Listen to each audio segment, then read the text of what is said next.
everybody, Marcus Godwin here with the Shum Vremeni Noise of Time blog. It is the 30th of May 2026, in case anyone's looking at this from a future time. And the date today isn't particularly relevant. What I want to talk about is it's already the 6th day since the Ukrainian military, of course, together with the backing of their Western partners, they attacked a teacher training college in a small town in the Lugansk People's Republic, which is now part of Russia, which became an independent public by the will of its own people after the illegal Maidan Putsch in February 2014. They have been pretty much on the front line of everything that was going on since the war started, and the actual war started in April 2014. After Joe Biden, then Secretary of State under President Barack Obama, flew into Kiev and told them, look, this is not going well. Your army is not disciplined. Half of them have got relatives in Russia. More than half of them are actually Russian speaking first and foremost. Look what's happening. You're sending the troops over there to Donbass to try and calm what you see as a rebellion. And most of them are giving up once they're confronted by mothers with babies, grandmothers, grandfathers, etc., who are saying, what are we fighting each other for? Nobody needs this. And of course, nobody ever needed it. Many of them were defecting and changing sides. So Joe Biden flew in and said, look, you've got these neo-Nazi fanatics. They are the people with the ideological will, the ideological incentive to force Ukrainianism on the whole of the territory. So that's how we're going to win. We're going to help you restructure your army, putting these people at the top. And we're going to build you defenses, so that in any case of any Russian invasion that comes into Ukrainian territory, which was, of course, actually together with Russia. I won't say it was Russian territory, but there was no such thing as Ukraine until the word came into existence about 150 years ago. Anyway, we can't get into that now. So since the end of, I would say it took a little while, since the end of 2014, we've had this ultra-nationalist government in Kiev, together with a Nazi-controlled military that was growing stronger and stronger and stronger. This military, in the middle of the night of the 22nd to the 23rd of May last week, decided deliberately to shell the teacher training college dormitory, where something like, I'm not sure exactly, about 80 students were sleeping. Apparently there are students there between the ages of 14 and about 21. 21 of these people were killed, 18 girls and 3 boys.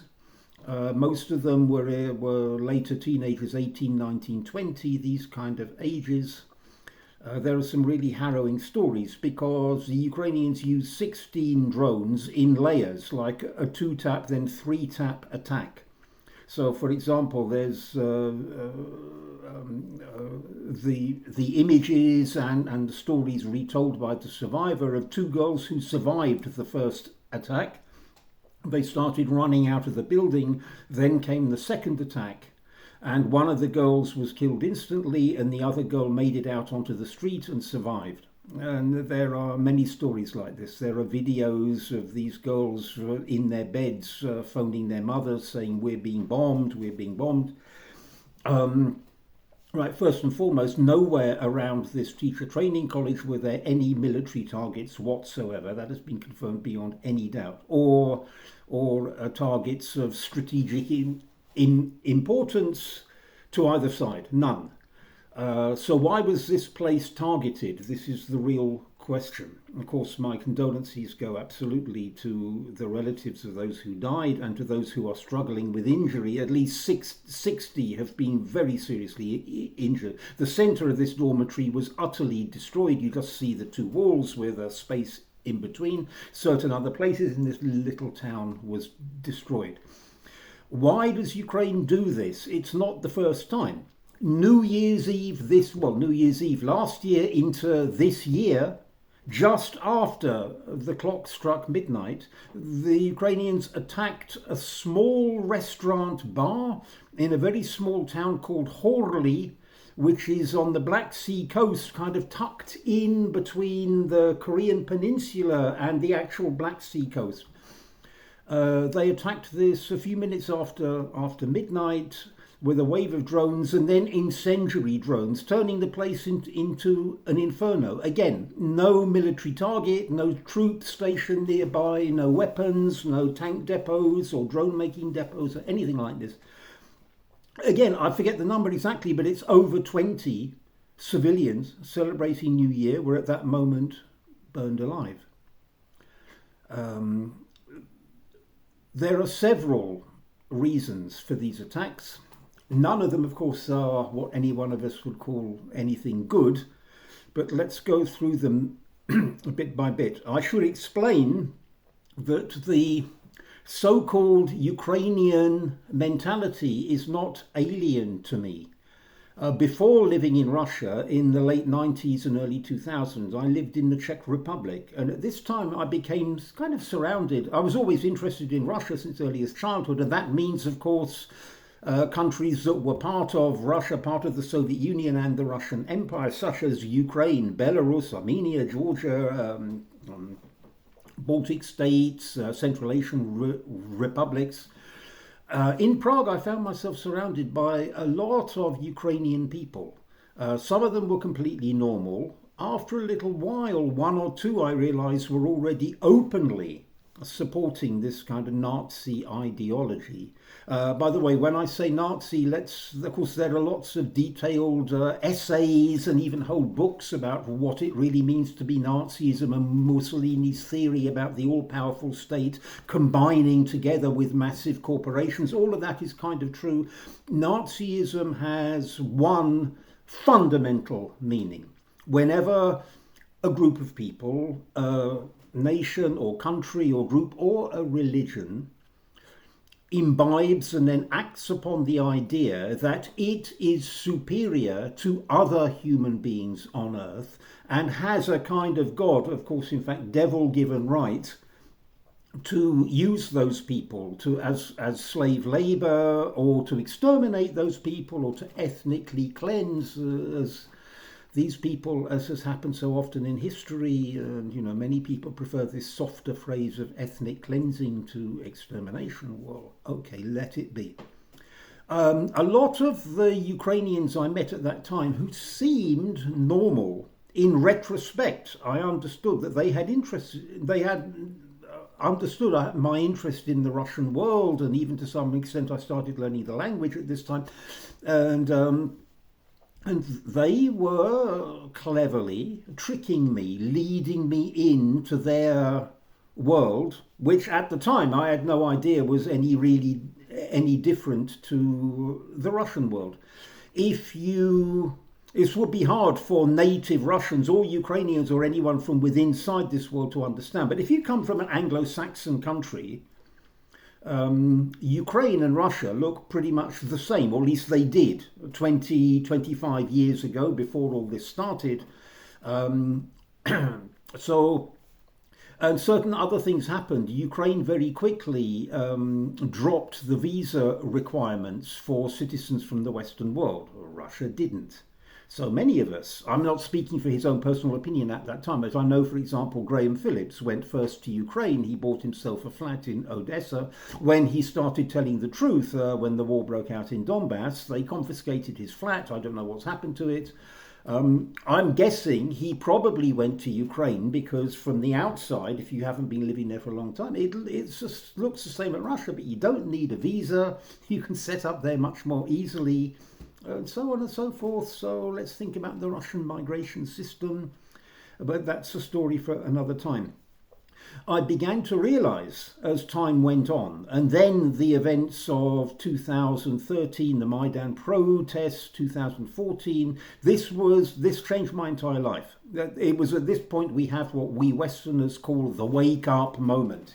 I could not pretend anymore. I knew this part of the world really well by this time. I'd already been living in Russia for 10 years and had spent some time in Kiev too, and also had visited the Soviet Union a few times. So, I knew what I was talking about, and I knew the Western media were completely lying to us. So, as soon as this happened, and when I saw the Western reaction to the reunification of Crimea with Russia, which was totally inevitable after this coup in Kiev, I understood the world I had thought I was living in didn't exist. It was an illusion. I also understood that Western politicians, our politicians, leaders of Great Britain and France, because I was also living in France for a long time and have relatives there, so I was imbibing British and French media primarily, with some American, of course. I understood their total 100% lies and misrepresenting of the situation to their Western audience was a total shock for me. And at that point I understood that organisations I had respected in many ways before, like the BBC, Channel 4, sometimes ITV, for all their great documentaries they used to make in the 70s and 80s and blah, blah, blah, were absolutely 100% lying. So this began to I began to lift the veil off my eyes, if you like, as to the motives of these Ukrainian people. And I began to understand that they were absolutely convinced that everyone in the whole world must follow their cause. They considered themselves the master race, actually. And that includes you Westerners as well. Don't make no mistake.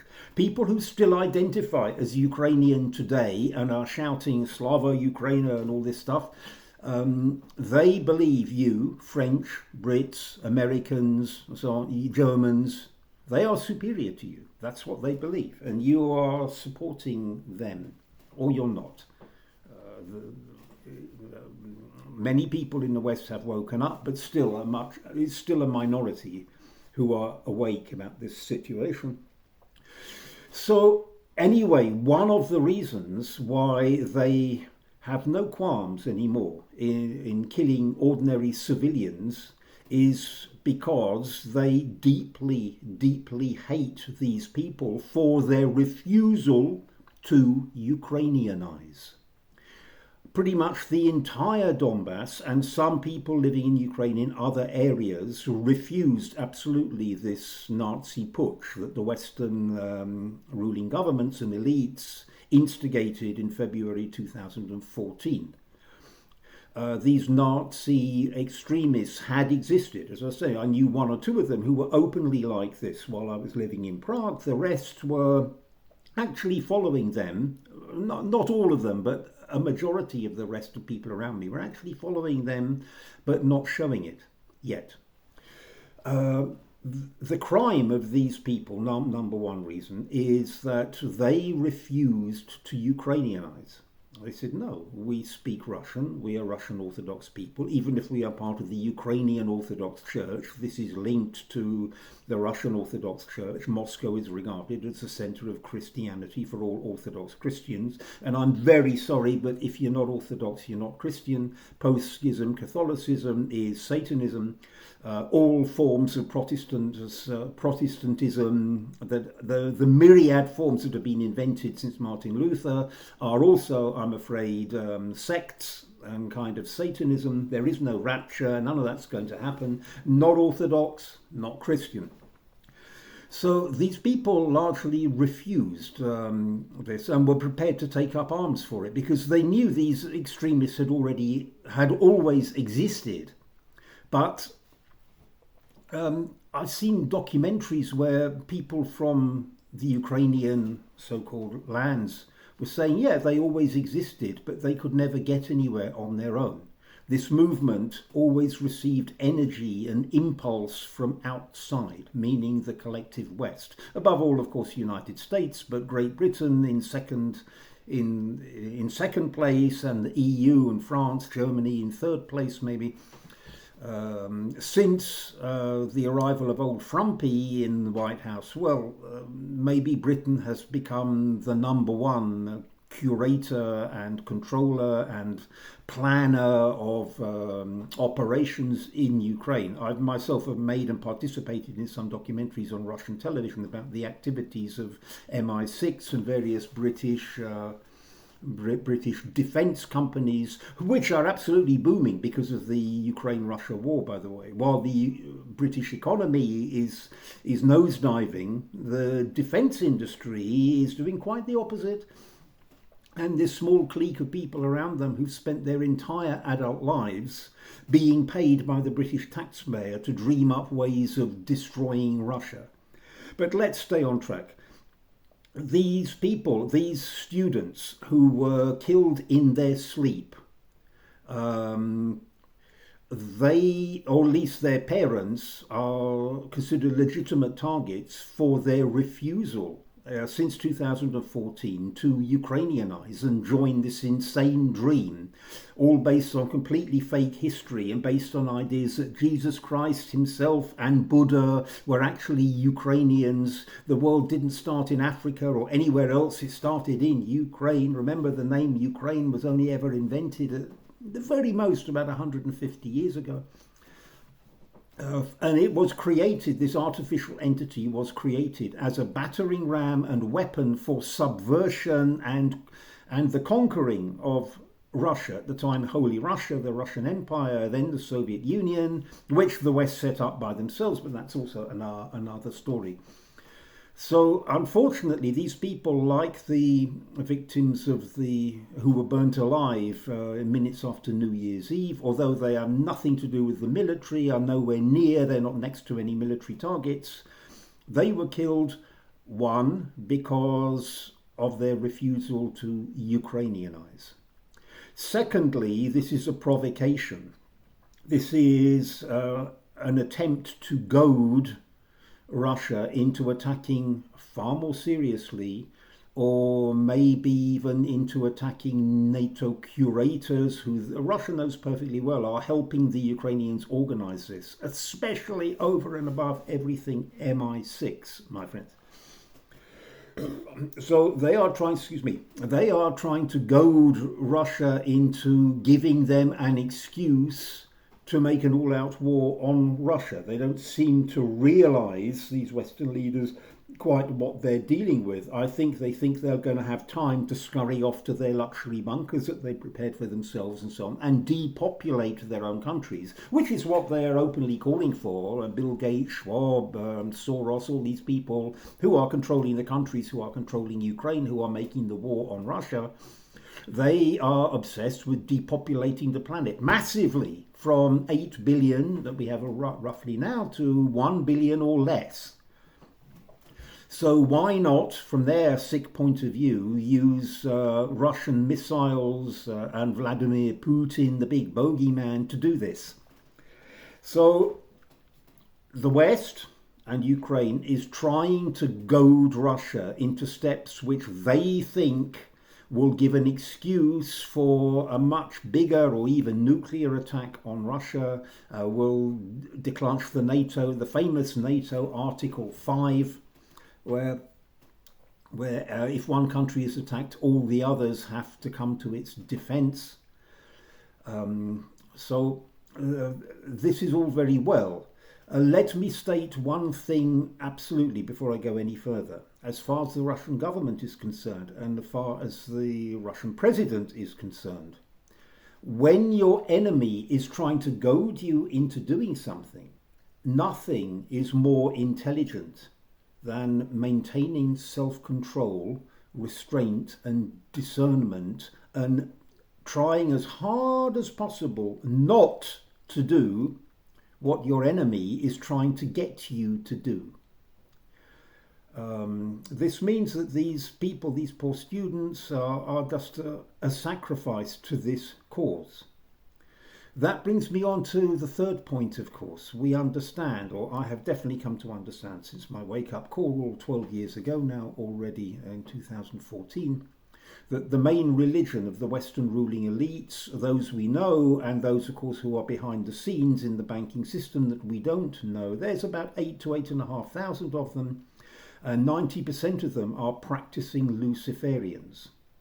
The people they kill in their wars are sacrifices to their god of Baal, or the devil, if you like. They particularly love sacrificing children. Of course, they would have preferred that these students were even younger, but as I say, most of those who died tragically in this attack were between the ages of 18 and 21, from what I can see from the now very widely published figures. So these are the main reasons. By sacrificing children to the devil, they get force. Some people believe, for example, we hear about these child sacrifices going on behind the scenes in the capitals of the Western world and various places, Bohemia Grove, for example, and various forests in Belgium around NATO headquarters and so on and so forth. These people are blackmailed into committing absolutely heinous, terrible crimes, and then they can be blackmailed, and that's it. Well, that is absolutely true.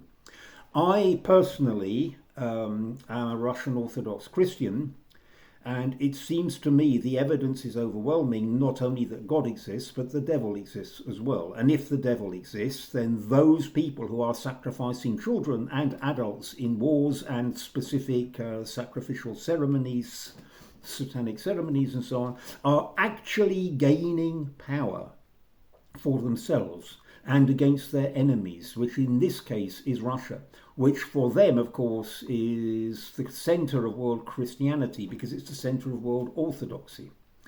Ethiopia can also have a claim to be the other center, actually, of all orthodoxy because of the amount of practicing Orthodoxians there.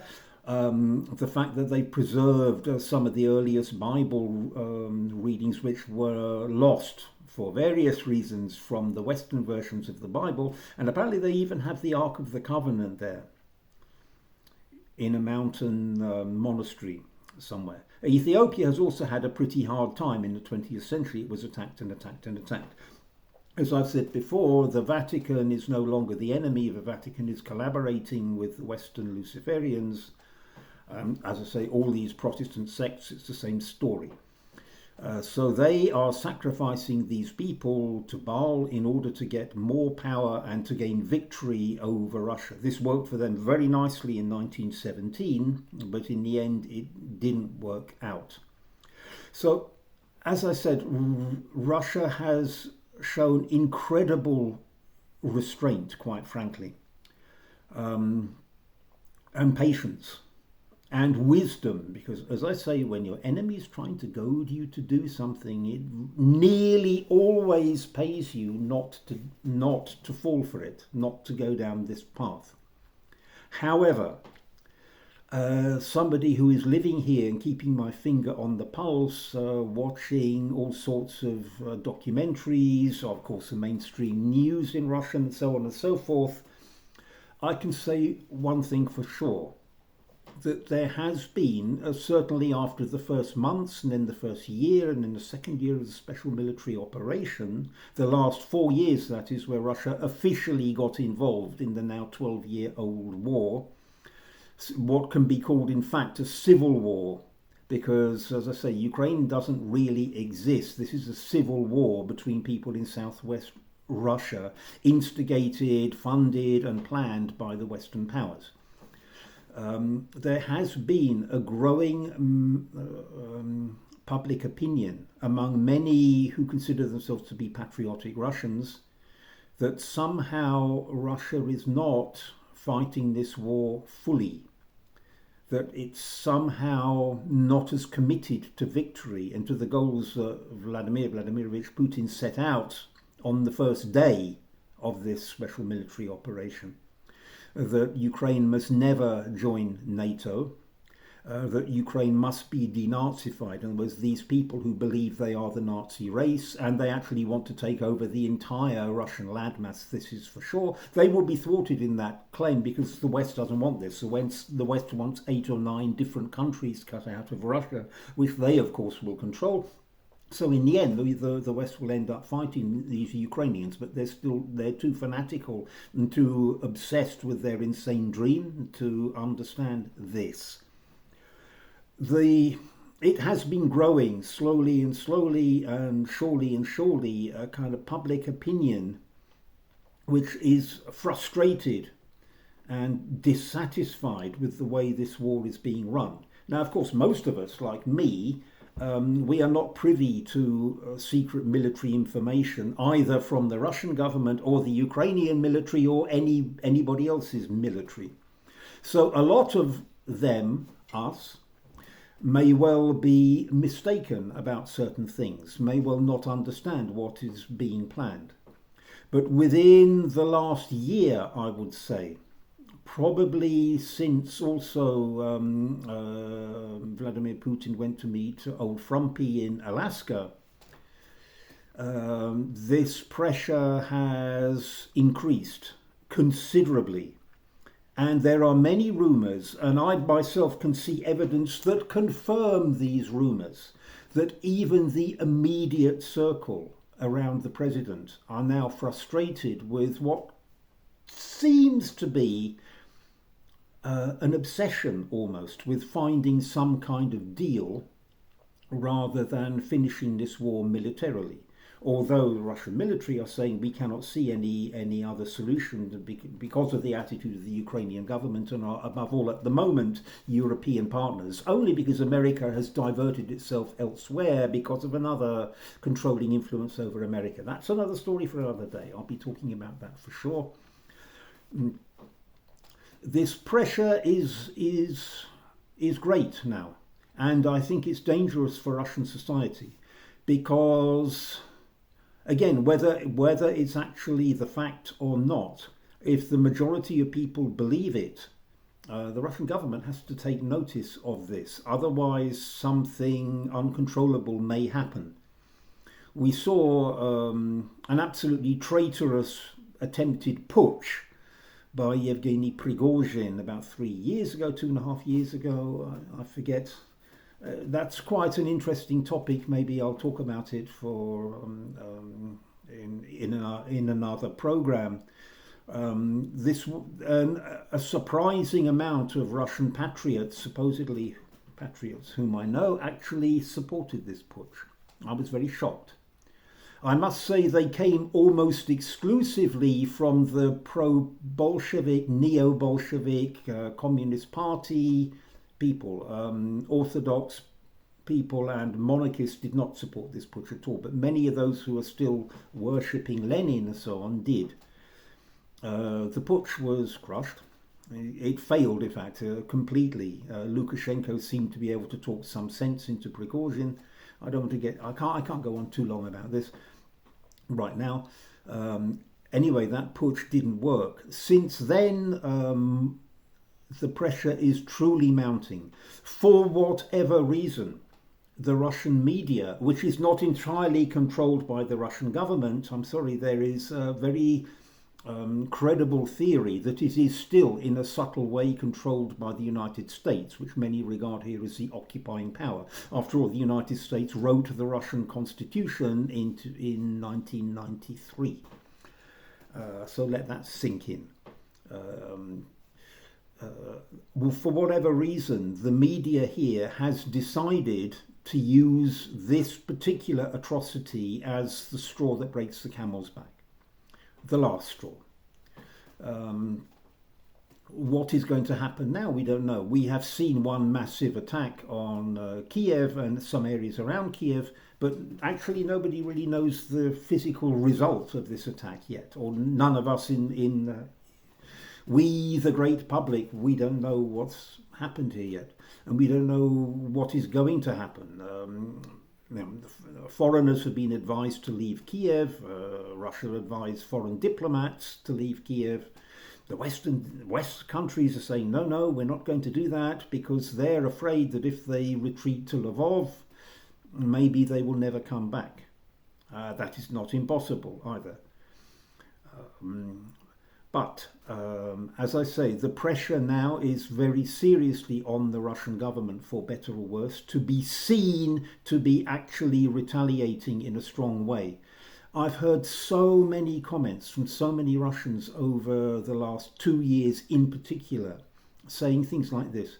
Why do we always have a retaliatory attack? Why do we always destroy some arms factory after they've committed something against us? Why isn't it happening anyway? Do we want to denazify Ukraine, bring about regime change so that this country can never join NATO or the EU? It's now completely clear that the EU is becoming the same military aggressive organisation as NATO. I've been saying that for years, by the way. Years ago I said NATO and the EU are just the same, two heads of the same snake, and they both need cutting off.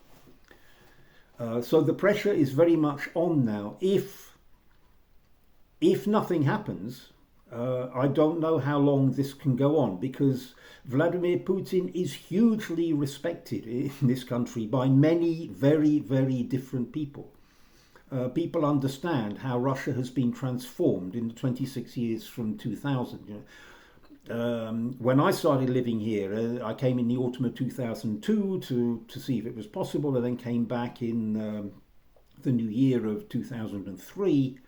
There were homeless people everywhere. I used to see bands of homeless children not going to school, dressed in rags, riding the metro all day long, and in the winter sleeping in huddles in the entrance of the metro stations where the warm air comes up and so on.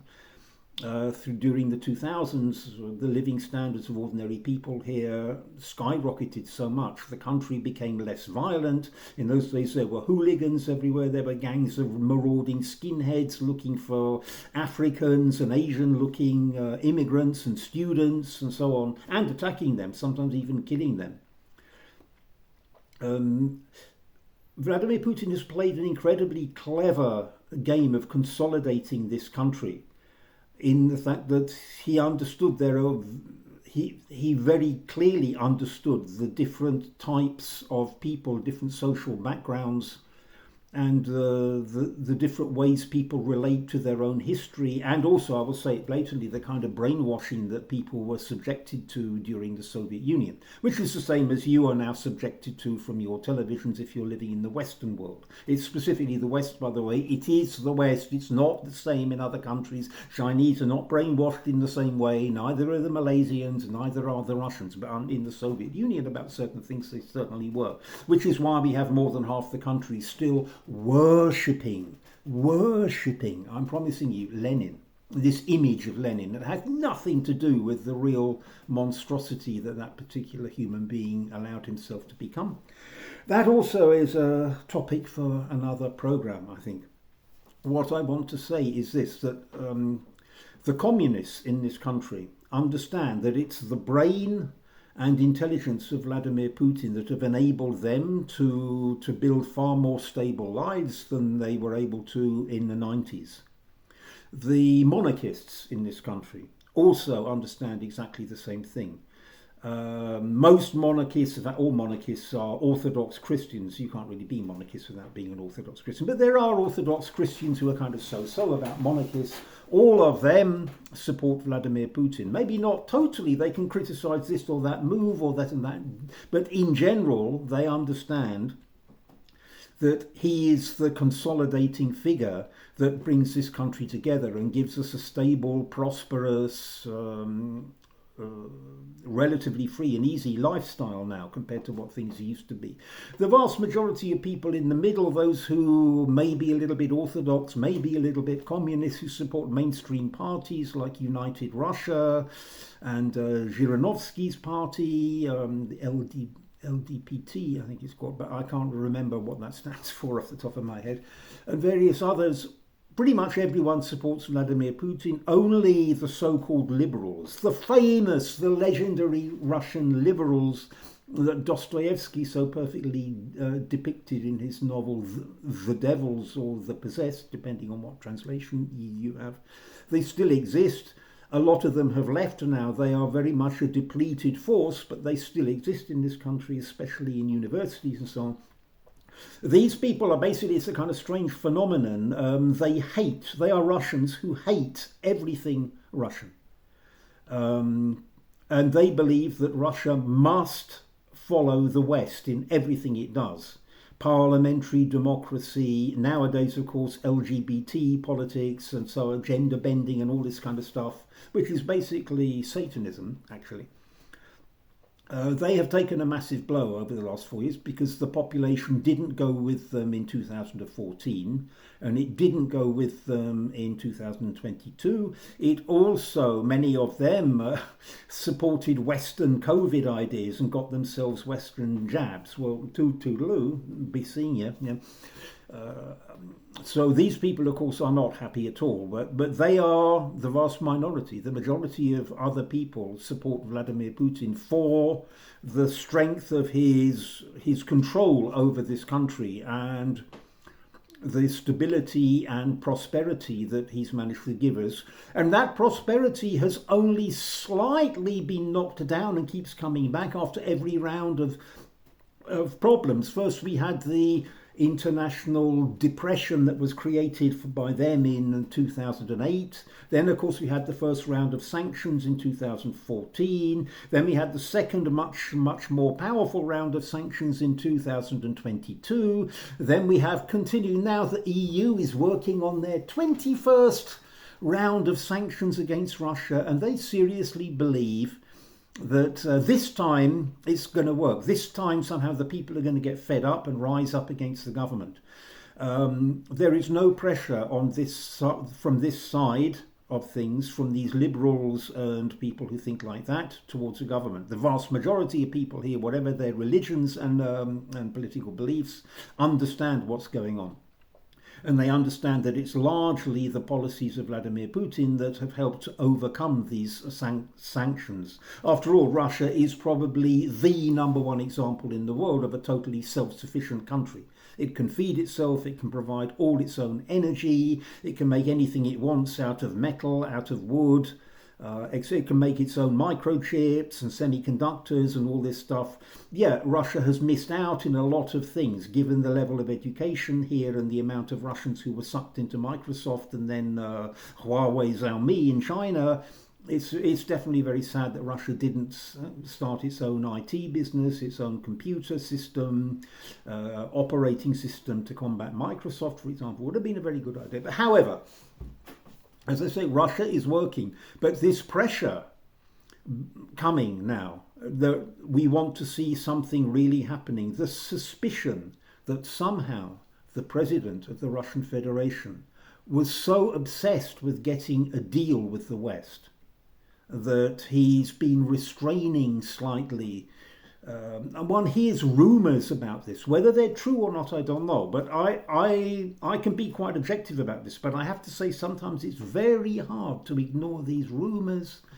And Russia has a whole load of supposedly patriotic telegram channels who are putting negative news about the special military operation all the time.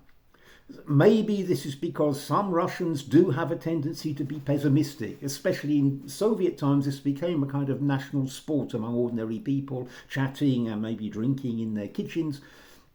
Others undoubtedly are there to subvert the patriotic mindset, which is the vast majority of people here, by the way. But for whatever reason, for good or for worse, this pressure is growing. If the Russian government doesn't take it on board, then I'm afraid this could explode in some way which could be very difficult to control, but very easily manipulable by Russia's enemies. Especially, of course, the all-cunning MI6 and MI5, who are all over Ukraine like you just can't believe. Because it's the longevity of his tenure in power and the stability of the country in spite of all these attacks make him in the minds of many people, a kind of unassailable political figure. Most people, including me, can't imagine to wake up in the morning and hear that Vladimir Putin has resigned and now there'll be another president. Of course, that is going to happen one way or another. That is going to happen one day. We're none of us here forever. What I want to say is that this pressure is now so great, and people are kind of fighting with themselves and making some excuses and saying maybe if they believe these negative rumours and that the government is kind of fighting with one hand behind its back, and there are certainly still powerful people with a lot of financial clout, some oligarchs and so on, who are still obsessed with the West, you know. They think that they think it's so cool to be hanging around in London, buying some property there on the Côte d'Azur, or to have themselves a villa in Florida or an apartment in Manhattan. They need this for some personal validification reasons. Who knows why? Well, actually, I do know why, but that's a long topic for another story, for another program. There are still some people who just want everything to get back to normal so they can live their life with the West. However, God seems to have other ideas, because the relationship between Russia and China is just burgeoning in ways which are almost uncontrollable now, I would say. So, when people are fighting with themselves inside their own mind, saying, we love and respect our president, we can't do without him, but at the same time are saying, why isn't he doing anything? Why is he again negotiating with these European leaders, even thinking about negotiating them, when it's obvious that they just want to kill us all? They want to kill the Russian government, they want to kill most of us, depopulate us and divide our country. Why is he talking to old Frumpy again? I mean, what for? He's lied to him, he's let him down. Now we had, of course, attempted assassination. There have been several, actually, but this was an attempted Western assassination on Vladimir Putin when they attacked his Valdai headquarters. Apparently he wasn't there, but certain members of his family actually were. Some people say this has woken him up. I don't know if he needed waking up. I still think this is one of the cleverest statesmen in human history. The greatest statesman, I think, without doubt, of the 21st century thus far, because what he has managed to achieve here in Russia and what he has unleashed the peoples of the Russian Federation to be able to do for themselves is quite amazing in human history. Ironically, it was surpassed only by Nicholas II.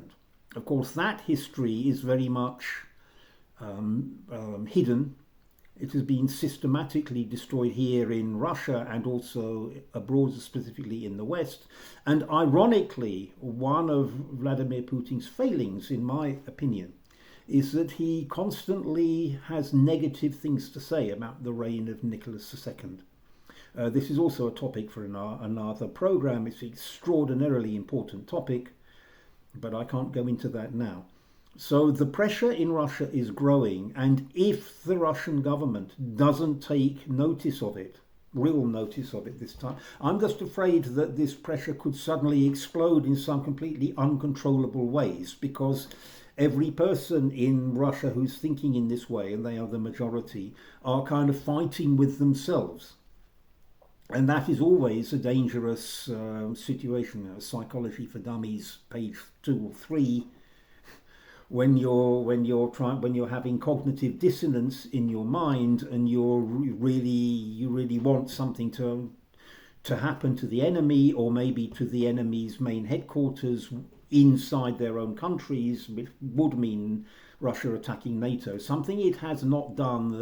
Russia didn't send any drone into Romania. That's just a distraction from this massacre of students. It's to try and keep the Romanian people at bay, because they were about to vote for somebody who was anti-EU, anti-NATO, Orthodox Christian, and wanted good relations with Russia. So the European Union dictators arrested him and told the Romanians, you can't vote for this person.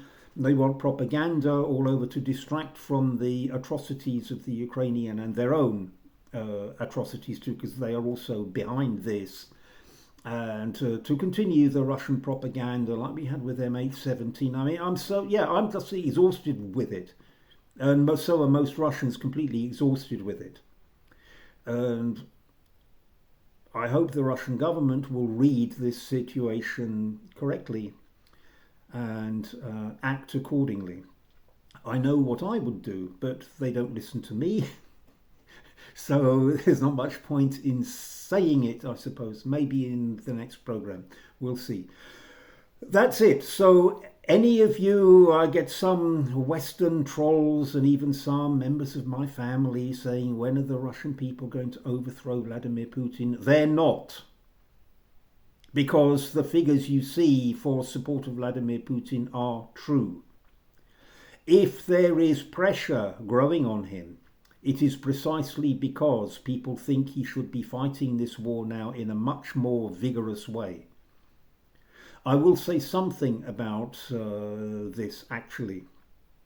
Knowing Ukrainians from the inside as I do, and understanding to some extent the kind of psychosis that they are in, because that's what it is, I no longer see any possibility of going back to the relatively normal relations that Ukraine was able to have with the Russian Federation since 1991. Even when they had very anti-Russian government after this so-called Orange Maidan in 2004 with this Lukashenko, was it? Still, Russia, there was no war.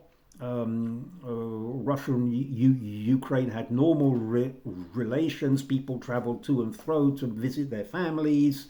People went on holiday to Kiev. Ukrainians came on holiday here. I remember meeting some, having coach tours around my neighborhood where I live in the center of St. Petersburg, and so on and so forth. I don't think that situation can return anymore. The neo-Nazis and the Galicians, who are the main contingent of this neo-Nazi rump, are running the show in Ukraine now, and they're not going to relinquish it except by force. And I think the only solution is that Ukraine as a state ceases to exist. The vast majority of it reverts to Russia, where it historically belongs for the last 1,000 years.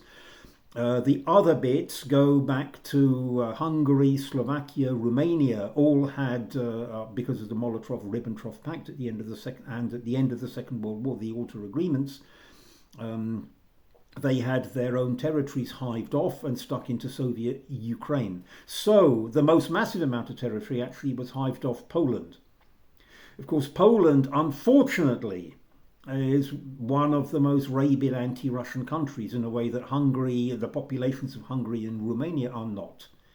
However, I think that's more than enough for today, so thank you for listening. If you got this far, this is Marcus Godwin, the Noise of Time blog, the Shum Vremeni blog, signing off. See you next time. Bye.